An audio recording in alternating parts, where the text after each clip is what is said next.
सिस्नुले पोल्छ अरे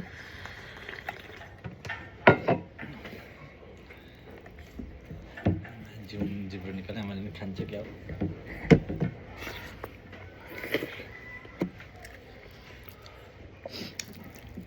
Tilda että uti papkan. Kana että tilda uti pap. ए हो भन्दा बढी चाहिँ कति मैले त अहिले मकै गएको थिएँ सानो राखौ मिठो भएछ है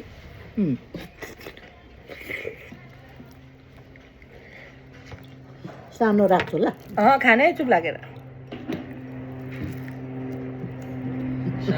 क्राजी तिल्दा चाहिँ है आज मन त दिउँसो पनि चाँडै भोक लाग्दो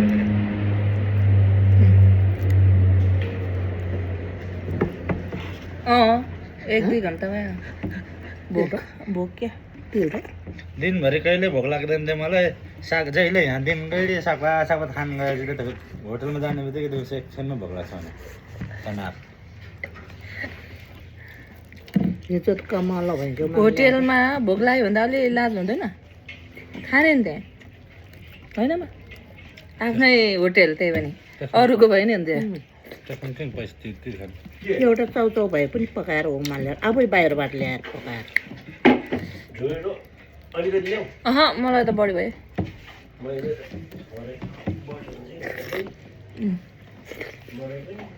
खोइ मेरो डलले कहाँ गयो मेरो डलले हरायो यो माथिको डल्ले हो खाले झोर्टेसे चिटिक्क खराब मला चामल होर मग ठेला तिलमसे लाभ कमाएर उदी घरा पाच मोर खुश बाबा रोनो दोष बाबा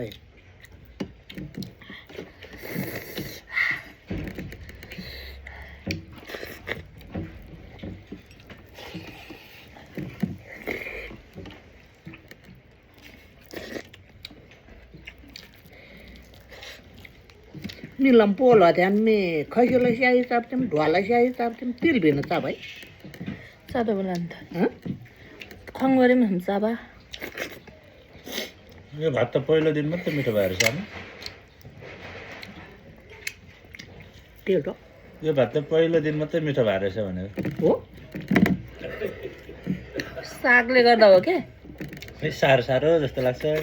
त्यो पहिलो दिनमा त नरम भएको जस्तो लाग्छ होइन कुन भात हो ठगाले त्यही उनीहरूले मेलको ल्याएर खान थाले त्यो नकल भन्नु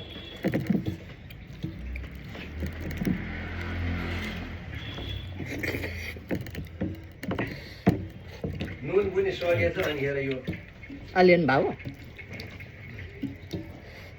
त असम्म मेरो त झन् त्यसपछि पकाएको त्यसो भए त मेरो त झन् त्यसपछि पकाएको त्यसो भए त सागै नुनै छैन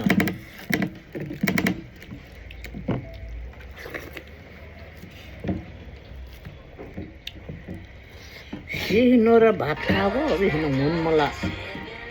कता कुचेसे या टुटेसे खाला या डुरी फेप्रे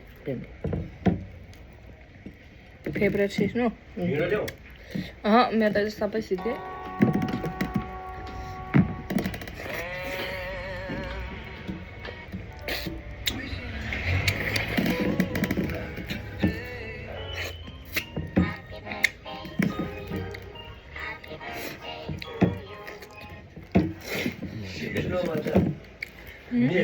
स्टोरी हेरेर यहाँ त बर्थडेको रहेछ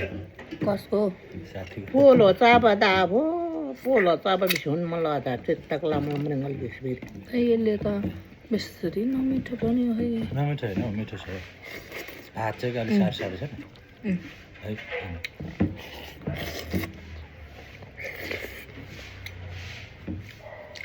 हाम्रै आफ्नै करेसाबारीमा फलेका आफ्नै करेसाबारीमा फलेका साग पकाएर दिँदा पनि चित्त नबुझाउने मेरो भाइ त्यसको